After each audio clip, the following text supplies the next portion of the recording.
Komplotan pemalsu data prakerja yang tergabung dalam satu sindikat berhasil diamankan oleh Polres Pelabuhan Belawan, Kota Medan, Sumatera Utara. Keenam pelaku memanipulasi KTP ratusan warga yang digunakan untuk pencairan dana prakerja. Pelaku telah meraup untung puluhan juta rupiah. Seperti apa kasus ini? Ikuti penelusuran tim gelar perkara. Kasus pemalsuan data prakerja, Polres Pelabuhan Belawan menangkap 6 tersangka setelah pihaknya mendapat laporan terkait kasus tersebut. Keenam tersangka diketahui melakukan penipuan data prakerja dengan cara memanipulasi foto dan data diri pada kartu tanda penduduk milik warga. Modusnya, setelah berhasil mendaftarkan via online, dana bantuan dari pemerintah pusat pun masuk ke rekening dompet digital para pelaku dan bukan ke peserta yang datanya didaftarkan. Tim gelar perkara mengkonfirmasi pada pihak kepolisian. Polisi menyebut jika data yang didapat pelaku sudah diunduh ke situs prakerja hingga 1.000 data yang didapat dari media sosial. Kita pertama itu adalah berkaitan dengan arisan-arisan online. Nah, tetapi dalam perjalanannya kita menemukan adanya indikasi pemalsuan KTP untuk mendapatkan dana prakerja. Nah, motif daripada pelaku sebenarnya ini ya sudah jelas untuk mencari keuntungan, Mbak. Nah, cuma ya sangat kita sayangkan ya mereka mencari keuntungan dengan cara yang tidak benar dan keuntungan tersebut juga digunakan untuk hal-hal yang tidak benar. Nah, jadi karena mungkin mereka ini masih anak-anak muda, ya jadi keuntungan-keuntungan yang sudah didapatkan dengan cara yang tidak benar ini ya digunakan untuk hal yang tidak benar juga seperti ya mabuk-mabukan dan lain sebagainya. Para pelaku ini sudah beraksi ya sekitar 6 bulan yang lalu.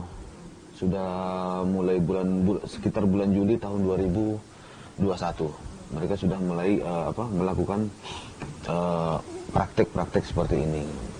Jadi setelah si V, ini tersangka utamanya itu si V, itu setelah dia berhasil untuk mendapatkan kartu uang prakerja atas namanya sendiri. Nah, kemudian disitulah, jadi begini Mbak, jadi grup Telegram ini, nah di sini semua ya termasuk sindikat.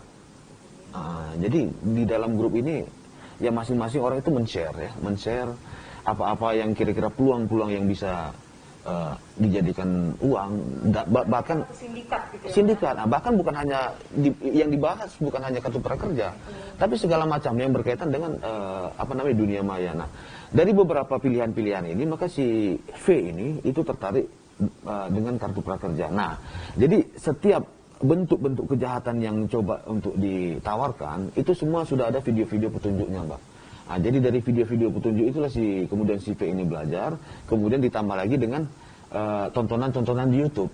Artinya dia mencoba mempelajari bagaimana idealnya. Nah, kemudian dari aturan ideal ini di mana celah kira-kira dia bisa masuk seperti itu. NIK atau nomor induk kependudukan. Nah, kemudian si V ini juga men-share ke grup Telegram bahwa yang bersangkutan membutuhkan nick. Nah, kemudian setelah di-share beberapa hari kemudian ada yang menawarkan nick. Dicari sama yang satu grup itu. Dicari kemudian dibalas bahwa saya punya. Nah, kemudian si V ini membeli nick itu seharga Rp200 sampai dengan Rp400 begitu. Nah, akhirnya pelaku ini bisa ditangkap gimana, Pak? Nah, setelah kita lakukan penyelidikan,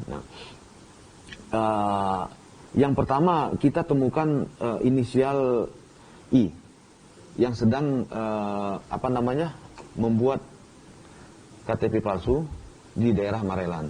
Jadi pada saat kita lakukan penggerebekan, penangkapan, nah di situ kita melihat dia sedang di depan laptop. Pada saat kita lihat laptopnya itu ya berisi beberapa KTP-KTP yang sedang diedit oleh yang bersangkutan. Setelah dari ini, kemudian baru kita kembangkan, disitulah kita baru menemukan adanya V yang merupakan otak pelaku.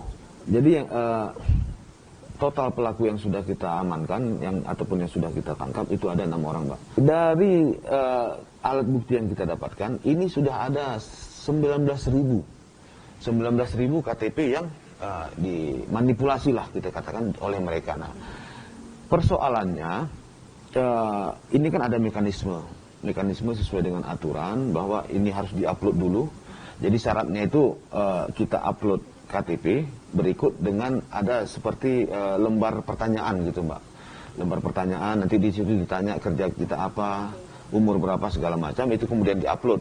Nah, setelah diupload ini setelah terverifikasi di tingkat pusat, kemudian tingkat pusat mengirimkan akun untuk pelatihan prakerja melalui handphone. Nah, cuma persoalannya satu handphone untuk satu orang. Nah, maka mereka juga memiliki ya sekitar 1.200-an kartu.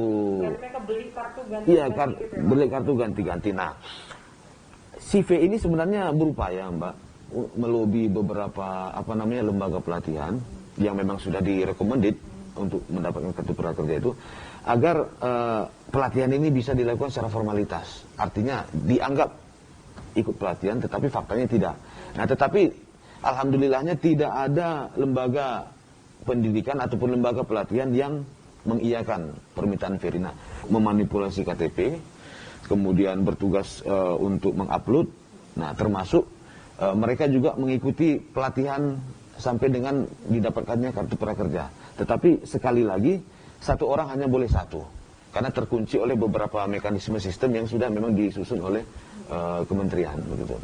Dari 19.000 KTP tadi yang sudah dimanipulasi, mereka baru mengupload ataupun mendaftarkan itu 1.000. Nah, kemudian mereka juga sudah mendapatkan 1.000 akun pelatihan, Mbak. Nah, jadi dari 1.000 akun pelatihan ini, 98 itu mereka kerjakan sendiri sampai dengan dapatnya e-wallet, artinya sudah pada tahap akhir. Nah, jadi dari 98 ini pun mereka sudah mendapatkan dana prakerja tahap pertama ataupun 600.000. Sehingga 600.000 dikalikan dengan 98 akun itu sekitar 58 juta mereka sudah dapatkan. Tetapi uang ini belum mereka pergunakan karena keburu kita amankan. Untuk para tersangka ini kita kenakan Undang-Undang ITE, Mbak, yaitu pasal 51 ayat 1, junto pasal 35 Undang-Undang RI nomor 11 tahun 2008 dengan ancaman hukuman itu 12 tahun penjara, hukuman penjara. Pelaku berinisial V ini menjadi otak pelaku yang kerap melakukan pemalsuan data pekerja. Pelaku mengaku dirinya belajar dari pertemanan media sosial untuk meretas data sekaligus situs prakerja. Cuma coba-coba sih, karena kebutuhan juga untuk menambah biaya kehidupan sehari-hari termasuk biaya kuliah gitu, dan niatnya untuk ngebantu biaya kuliah si adik karena pengen niatnya kuliah, makanya saya mencoba untuk melakukan pekerjaan seperti ini. Baru 3 bulan ini sih. 3 bulan ini saya coba karena awalnya saya coba lolos dari pribadi. Saya coba untuk coba mendaftarkan beberapa nik orang lain. Jadi saya mencoba untuk merekrut teman gitu. Simpel sih menurut saya, karena kelemahan website mereka sendiri sih. Karena apa? Kelemahan website mereka sendiri. Untuk sampai udah 3 bulan nih, ini udah 3 bulan kan melakukan ini, udah Ya. berapa keuntungan yang didapat? Kalau untuk pencairan dari prakerja belum ada. Belum sempat ada pencairan. Belum sempat ada pencairan dari prakerja. Untuk yang lainnya, berarti ada pemasukan dana, apakah sudah ada dapat di luar dari prakerja? Saya sempat menjual akun saja sih. Dapat menjual akun. Satu akun itu berapa? 750.000. 350.000. Yang sudah dijual berapa? Sekitar 100 akun. Dapat di grup Telegram tersebut ada penjualan data gitu kan, nik, nama, nik kakak gitu.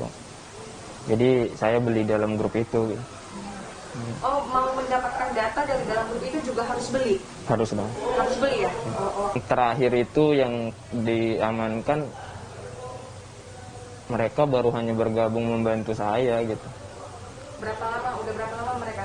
Kalau yang 2 terakhir itu sebenarnya itu yang satu lah yang termasuk yang paling ini ya, baru 2 malam sih. Baru 2 malam? Iya, ya mungkin gak rezeki dia. Hah? Kalau yang lain, kalau untuk 2 yang pertama di bawah saya, tangan kanan saya itu ya sama mulainya dari 3 bulan yang lalu gitu. Menanggapi hal ini, Dinas Tenaga Kerja Kota Medan menyebut bahwa mereka hanya sebagai publikator dari kebijakan situs prakerja yang dibuat oleh pemerintah pusat.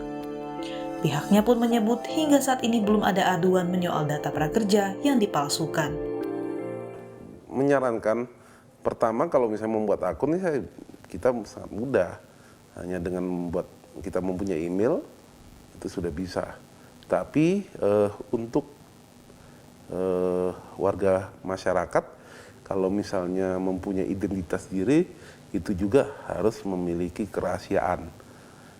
Yang pertama adalah KTP jangan dipublikasikan sekali. Nah, kalau misalnya hal-hal yang berkaitan atau kode-kode yang menyangkut data pribadi kita tidak usah dipublikasikan. Biar itu menjadi kepentingan pribadi kita. Contoh misalnya, saya mencontohkan aja, mungkin kartu vaksin itu ada barcode-nya, itu jangan terlalu publikasi. Kedua adalah nama ibu, itu kalau misalnya di setiap identitas itu pasti ditanya nama ibu itu merupakan mungkin bisa jadi itu password-nya bagi sesuatu identitas kita. Ketika nik kakak, nomor nik, nomor kakak dan nama ibu kita sudah dipegang orang, sudah selesai kita. Itu yang bisa terjadi, artinya manipulasi data pribadi kita. Kami dari masyarakat sih sendiri sebenarnya belum ada yang ngeluh apakah terjadi pemutusan. Tapi yang paling sering adalah saya sudah mengikuti pelatihan kok belum dibayarkan. Itu yang terjadi. Dibayarkan bulanannya kan 4 kali 600 itu Pak, saya perasaan sudah mendaftarkan tapi itu. Dan ada yang memang beberapa pengaduan kepada kami, bahkan Pak data saya kok sudah terdaftar, itu yang saya juga bingung. Ya saya akhirnya arahkan ke prakerja.go.id tersebut. Dari kacamata kriminologi, kasus ini disebut sebagai perubahan bentuk kejahatan konvensional pada kejahatan cyber. Salah satunya ialah perkembangan teknologi yang sangat mudah diakses oleh siapapun. Kenapa modusnya menggunakan dunia cyber? Karena pertama dunia cyber itu kan weak detection, dia agak lemah mendeteksinya, karena dia harus membutuhkan juga satu saintifik keilmuan di bidang cyber. Makanya perlu kepolisian juga sudah ada tim cybercrime untuk mendeteksi, karena pelaku itu memindahkan pola kejahatan konvensional di kejahatan dunia maya untuk, menurut saya, dalam benak mereka untuk menghindari, kemudian tidak mudah ditangkap atau mudah untuk bersembunyi. Nah tentunya itu mendeteksinya itu perlu keahlian khusus dan tim-tim cybercrime di Polda di kepolisian itu harus bekerja dengan baik. Jadi menurut saya modusnya itu mereka cepat dapat untung, kemudian cepat dia menghindari diri Dan organized crime ini masuk di wilayah white collar crime atau kejahatan kerah putih. Jadi bisa pelakunya orang-orang yang pintar, kemudian juga cepat mendapat keuntungan dan juga menyebabkan kejahatannya tidak mudah dideteksi tadi. Menurut saya dari sisi ilmu kriminologi mereka melakukan itu, sarananya itu selain tempatnya susah dideteksi dan juga tidak menggunakan wilayah yang begitu harus luas kan, tidak langsung konvensional, tapi di satu rumah saja, satu meja saja mereka bisa melakukan itu gitu. Lemahnya sistem verifikasi situs prakerja menjadi peluang bagi para pelaku untuk memanipulasi KTP ratusan warga dan digunakan untuk meraup keuntungan pribadi. Hal ini tentunya menjadi peringatan bagi kita semua untuk tidak sembarangan memberikan data pribadi kita kepada orang yang tidak dikenal karena dapat disalahgunakan oleh oknum-oknum yang tidak bertanggung jawab. Stephanie Pandia, Ferry Irawan, Kompas TV, Medan, Sumatera Utara.